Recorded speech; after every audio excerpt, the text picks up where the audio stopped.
इतिहास में ऐसे कई भयानक युद्ध हुए हैं जिनमें लाखों लोगों की मौतें हुई हैं।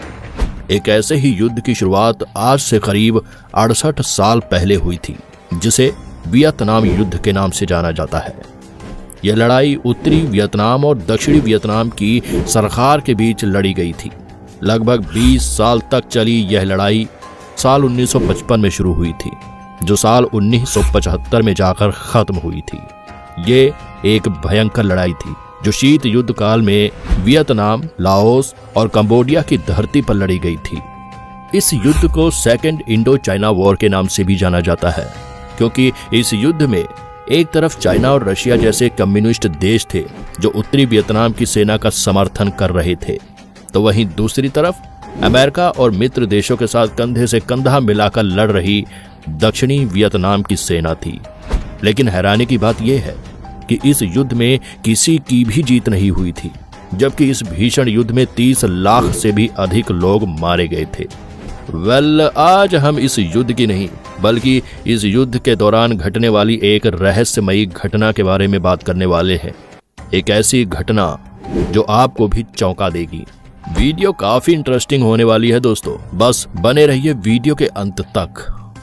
दोस्तों, यहाँ सबसे पहले तो आप ये जान लीजिए कि वियतनाम युद्ध की ज्यादातर लड़ाइयाँ घने जंगलों के बीच लड़ी गई थी, क्योंकि अमेरिकी सेना का मुकाबला करने की ताकत उत्तर वियतनामी सेना में नहीं थी और जंगल में वह इसलिए लड़ाई लड़ते थे ताकि वह जंगल में छिपकर अमेरिकी सोल्जर्स पर हमला कर सके। वैसे अगर बात करें वियतनाम के जंगलों की, तो ये जंगल इतने घने होते हैं कि आज तक इन जंगलों को पूरी तरह एक्सप्लोर नहीं किया जा सका है। ऐसे में उस जमाने में जंगल में युद्ध लड़ना आप सोच सकते हैं कि सैनिकों के लिए कितना मुश्किल रहा होगा। पर क्या हो अगर इस मुश्किल हालात में इन सोल्जर्स का सामना बिगफुट से हो जाए। बिगफुट यानी बंदरों से मिलते जुलते बड़े आकार के प्राणी, जिनके पैर बड़े होते हैं और शरीर घने बालों से ढका होता है, बिल्कुल एक बड़े भालू की तरह या गोरिल्ला की तरह। वैसे सुनने में ये क्रिएचर जितना डरावना लग रहा है, असल में ये उससे कई गुना ज्यादा डरावने होते हैं। बिगफुट को लेकर कई तरह की कहानियां प्रचलित हैं और दुनिया के कई हिस्सों में इसे देखे जाने के दावे भी किए जा चुके हैं। वैसे हर जगह, हर देश में इसे अलग अलग नामों से जाना जाता है। जहां ऑस्ट्रेलिया में इन्हें योबी कहा जाता है, तो वहीं उत्तर अमेरिका में इसे बिगफुट या सैस्क्वैच कहते हैं। भारत, नेपाल और तिब्बत के क्षेत्रों में इन्हें यति कहा जाता है और हिमालयी क्षेत्रों में इन्हें हिम मानव के रूप में जाना जाता है। ऐसे में इस क्रिएचर को साउथ ईस्ट एशिया के वियतनाम के कोन टम प्रोविंस के साथ साथ लाओस, थाईलैंड और कंबोडिया में भी देखे जाने के दावे किए जा चुके हैं। वियतनाम युद्ध के दौरान अमेरिकी सेना और स्थानीय लोगों द्वारा ऐसे कई रिपोर्ट पेश किए गए हैं जो यह साबित करते हैं कि वियतनाम के जंगलों में बिगफुट से मिलता जुलता एक क्रिएचर मौजूद है। इस मिस्टीरियस क्रिएचर को टैक टैक के नाम से जाना जाता है। कंबोडिया में ये क्रिएचर लोगों के बीच नवोई रंग और द फॉरेस्ट पीपल के नाम से फेमस है। वियतनाम युद्ध के दौरान इस मिस्टीरियस क्रिएचर से जुड़ी जितनी भी रिपोर्ट पेश की गई है, उनमें एक चीज कॉमन है और वो है इस क्रिएचर की शारीरिक संरचना। सोल्जर्स के मुताबिक वियतनाम के जंगलों में दिखाई देने वाला ये प्राणी 2 पैरों वाला प्राणी था, जिसका पूरा शरीर भूरे लाल बालों से ढका हुआ था। रिपोर्ट के मुताबिक इनकी भयानक दहाड़े अक्सर रात में सुनाई देती थी, क्योंकि इन भूखे क्रिएचर को जब कुछ खाने को नहीं मिलता था तो ये अपना ही मांस काटना शुरू कर देते थे, या फिर शायद उन बदनसीब लोगों को खाना शुरू कर देते थे जो गलती से इनके छलावे में फंस जाते थे। इनसे जुड़ी एक कहानी काफी प्रचलित है, जिसके मुताबिक ये भयानक प्राणी इंसानों की आवाज की नकल कर सकते थे। वह लोगों को पहले आवाज देकर बुलाते थे और अगर कोई गलती से भी उनकी आवाज से धोखा खाकर उनके इलाके में चला जाता था, तो ये टैक टैक उन्हें बेरहमी से मार देते थे। साल 1968 के दौरान वियतनाम युद्ध के समय टैक टैक से जुड़ी एक ऐसी ही घटना सामने आई थी, जब अमेरिकी सेना के 12 सोल्जर्स रात के घने जंगलों में पेट्रोलियम करते हुए अपने फायर बेस में वापस लौट रहे थे। वे अपने फायर बेस से ज्यादा दूर नहीं थे, वे बहुत ही ज्यादा अलर्ट थे, क्योंकि उत्तरी वियतनाम के सैनिक कभी भी उन पर हमला कर सकते थे। वे आगे बढ़ रहे थे, उनका बेस केवल 2-3 मील की दूरी पर रह गया था। तभी अचानक से उनके ऊपर फायरिंग होने लगी। सभी सावधान हो जाते हैं और एक दूसरे को चेक करते हैं कि कहीं कोई उनका साथी इस हमले में घायल तो नहीं हुआ।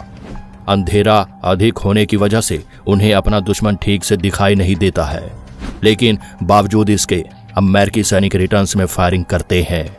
इस गोलाबारी के बीच में अमेरिकी सैनिकों में से एक को अचानक अपने पास की झाड़ियों में से किसी की आहट महसूस होती है। उसे लगता है कि जरूर उनका कोई दुश्मन होगा, इसीलिए वह फायरिंग करते हुए आगे बढ़ता है।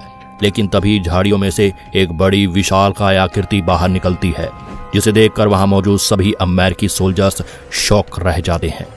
वह कुछ समझ पाते उससे पहले कि वह क्रिएचर तेज स्पीड से जंगल की दूसरी तरफ भागता है। वह क्रिएचर दिखने में बिल्कुल एक दानव की तरह था। वह करीब 7 फीट लंबा था। उसका पूरा शरीर बालों से ढका हुआ था। दूसरी ओर से वियतनामी सैनिकों के चीखने की आवाज सुनाई देती है और फायरिंग कुछ देर के लिए बंद हो जाती है।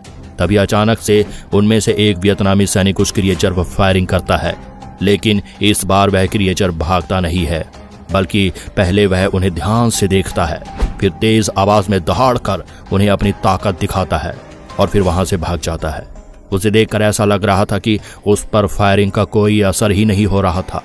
वियतनामी सैनिक घबरा जाते हैं और तुरंत पीछे हट जाते हैं। अमेरिकी सैनिकों को भी मौका मिल जाता है और वह अपने बेस की तरफ भाग निकलते हैं। अगले दिन जब सुबह अमेरिकी सैनिक इस घटना की सूचना अपने कमांडिंग ऑफिसर को देते हैं और उस जगह की जांच करने की परमिशन ले लेते हैं। परमिशन मिलने के बाद अमेरिकी सैनिक रात वाली जगह पर जाते हैं, जहां का नजारा देखकर उनकी आंखें फटी रह जाती हैं, क्योंकि वहां जमीन पर चारों तरफ वियतनामी सैनिकों की बॉडी पड़ी हुई थी। उनकी बॉडी देखकर ऐसा लग रहा था मानो किसी ने अपने नाखूनों से उनके शरीर की चीर-फाड़ कर दी हो। इससे भी ज्यादा हैरानी वाली बात यह थी कि उन बॉडीज पर गोली लगने के एक भी निशान नहीं थे। उन बॉडीज के फेस पर खौफ साफ देखा जा रहा था। अमेरिकी सैनिकों को सब समझ आने लगता है कि हो ना हो जरूर उन्हें उस क्रिएचर ने ही मारा है। अमेरिकी सैनिक अभी भी शौक में थे, लेकिन स्थानीय लोगों के लिए यह क्रिएचर कोई नया जीव नहीं था। जब अमेरिकी सैनिक स्थानीय लोगों से पूछताछ करते हैं तो पता चलता है कि यह जीव सदियों पुराना है। ये उसे पीढ़ियों से देखते आ रहे हैं। वे इस खौफनाक क्रिएचर को बैड ट्यूट, उजित और नवोई रंग के नाम से जानते हैं। वियतनाम और दक्षिणी पूर्व एशिया के गहरे घने जंगल इन खौफनाक क्रिएचर के रहने का ठिकाना रहा है, वही स्थान जो अब युद्ध के मैदानों में बदल गया था। हालांकि इस घटना के बाद उन क्रिएचर को पकड़ने के लिए अमेरिकी गवर्नमेंट ने कई प्रयास किए थे, लेकिन हर बार उन्हें नाकामयाबी हाथ लगी। ये क्रिएचर कभी भी उनके हाथ नहीं आ सका। कुछ रिपोर्ट्स के मुताबिक जब भी इन क्रिएचर्स का सामना इंसानों से होता था तो ये उन पर पत्थर बरसाने शुरू कर देते थे। उनकी इस हरकत को देखकर लोगों ने उन्हें एक नया नाम भी दिया था और वह नाम था रॉक एपिस।